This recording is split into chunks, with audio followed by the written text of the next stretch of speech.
پھر نویان کہتا ہے یہ سب خوبصورت چیزیں گوپت انگری نے ہمارے خان کے لیے بنائی ہے۔ گوپت انگری منگولوں کے خدا کا نام تھا۔ پھر نویان کہتا ہے اب دوسرے تمام سمندروں کی طرح کالا سمندر بھی نویان کا ہے۔ اوگیدئی خان ہمارے لیے ایک کشتی بھیجیں گے، باقی سفر ہم سمندر کے راستے طے کریں گے۔ یہ سن کر ارطغرل کہتا ہے عبد الرحمن ہمارے زخمی سپاہی یہی رک کر ہمارا انتظار کریں گے۔ یہ سن کر کچھ سپاہی ایک طرف چلے جاتے ہیں۔ پھر نویان کہتا ہے اب تم محفوظ ہو ارطغرل، اب سے نہ کوئی صلیبی، نہ کوئی گورنر اور نہ کوئی غدار سردار تمہارے سامنے آئیں گے۔ تم اوگیدئی خان کے پاک زمینوں میں بالکل محفوظ ہو۔ ارطغرل کہتا ہے اتنے پر یقین مت ہو نویان۔ یہ سن کر نویان کہتا ہے تم کیا جانتے ہو جو مجھ سے چھپا رہے ہو ارطغرل؟ لیکن ارطغرل کوئی جواب نہیں دیتا اور ایک طرف چل کر ترگت اور بامسی کے پاس آ جاتا ہے اور انہیں کہتا ہے اب سے آپ کو زیادہ محتاط رہنا ہوگا سپاہیوں، میرے خیال میں نویان سے بھی بدتر لوگوں سے ہمارا سامنا ہونے والا ہے۔ اب سے اپنی آنکھیں کھلی اور ہتھیار تیار رکھنا۔ کچھ دیر بعد دور سے ایک کشتی آتے ہوئے نظر آتی ہے۔ نویان زور سے کہتا ہے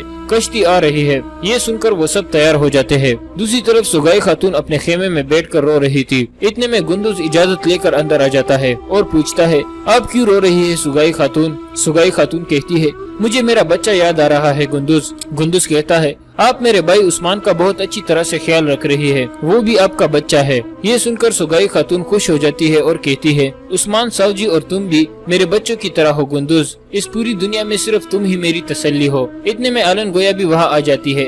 گندوز اسے خوش آمدید کہتا ہے۔ پھر گندوز اس سے پوچھتا ہے سگائی خاتون آپ میرے بابا سے کیسے ملی تھی؟ سگائی خاتون کہتی ہے جب میں اپنے بچے کے ساتھ تھی تو پہلے اقت الگلی نے مجھے ڈھونڈا تھا اور پھر ارطغرل صاحب آ گئے تھے۔ گندوز کہتا ہے اقت الگلی بہت ذہین گھوڑا ہے۔ یہ سن کر آلن گویا کہتی ہے میرا گھوڑا بھی بہت ذہین ہے، کیا تمہیں گھوڑے بہت پسند ہے؟ گندوز کہتا ہے مجھے گھوڑوں سے بہت پیار ہے المیلا خاتون، سب سے زیادہ میں اقت الگلی سے پیار کرتا ہوں، لیکن اب میرے بابا یہاں نہیں ہے اس لیے مجھے کوئی بھی گھڑ سواری سے نہیں روک سکتا۔ آلن گویا کہتی ہے تو چلو پھر میں تمہیں گھڑ سواری کراتی ہوں۔ یہ سن کر گندوز بہت خوش ہو جاتا ہے اور رضامند ہو جاتا ہے۔ اسی دوران جنگل میں ایک جگہ 3 سلجوق سپاہی بیٹھ کر آرام کر رہے تھے اور کھانا وغیرہ کھا رہے تھے۔ اتنے میں آلن گویا کا خاص آدمی وہاں پہنچ جاتا ہے اور آہستہ سے اپنے آدمیوں کو کہتا ہے کونیا کے محل کے جاسوس سے ہمیں ایک خبر ملی ہے، ان سپاہیوں کے ساتھ ایک بہت ہی اہم خط ہے جو یہ کاراجیسر قلعے لے کر جا رہے ہیں، ہم ان آدمیوں کو مار کر خط حاصل کر لیں گے۔ دوسری طرف ارطغرل کا قافلہ سمندر پار کر کے دوسری طرف پہنچ گیا تھا۔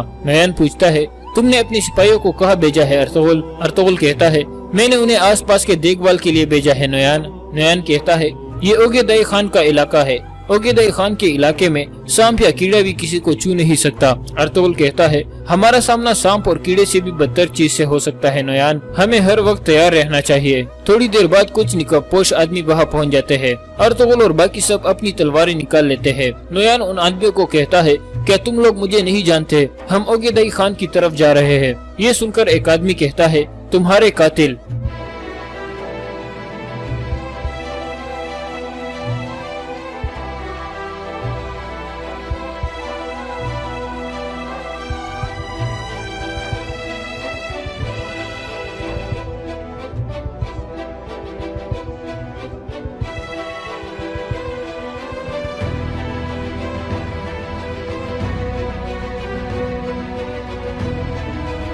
اسی دوران دوسری طرف آلن گویا کے آدمی 3 سلجوقی سپاہیوں پر حملہ کر دیتے ہیں۔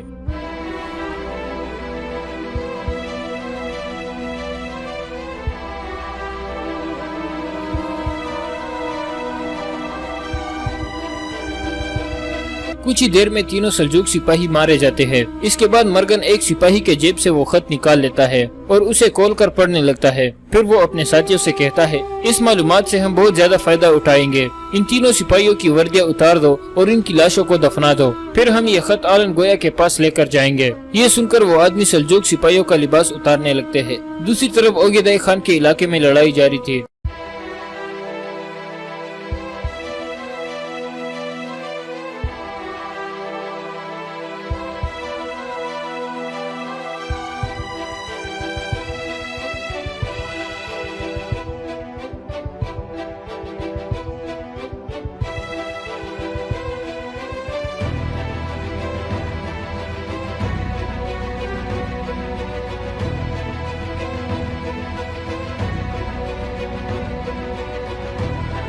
اس طرح سارے نقاب پوش آدمی مارے جاتے ہیں۔ پھر نویان کہتا ہے تم صحیح تھے ارطغرل، اوگیدئی خان کے علاقے میں یہ کون میرے لیے جال بچھانے کی کوشش کر سکتا ہے؟ ارطغرل کہتا ہے خان کے پاس پہنچ کر تمہیں یہ سب پتہ چل جائے گا نویان۔ نویان پوچھتا ہے تمہارے اس تیلے میں کیا ہے ارطغرل، اور ان آدمیوں کو اس تیلے کے بارے میں کیسے پتا تھا؟ ارطغرل کہتا ہے میں نے تمہیں بتایا ہے نویان، وہاں پہنچ کر تمہیں اس سوال کا جواب مل جائے گا، اور یہ اس قسط کا اختتام ہو جاتا ہے۔